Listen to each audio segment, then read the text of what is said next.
Köyün üzerine gezdik. Son bizdeki arkadaşlarımızın aldığı ilk bilgiye göre şu an enkaz altında insan olarak kimse yok biliyoruz.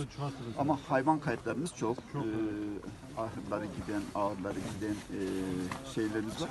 O ilk şeyimiz bu cenazelerimizi kaldırmak, yaralılarımızın hayatından sağlıklı bilgi almak. Yani önce candan başlayacağız. Ama malı da asla göz ardı etmeyeceğiz. Malla ilgili her türlü çalışmayı ilgili bütün bakanlıklarımızdan gerekli yardım destekleri isteyeceğiz. Ve bu dönem içinde olur. Bazı insanlarımızın acısı var.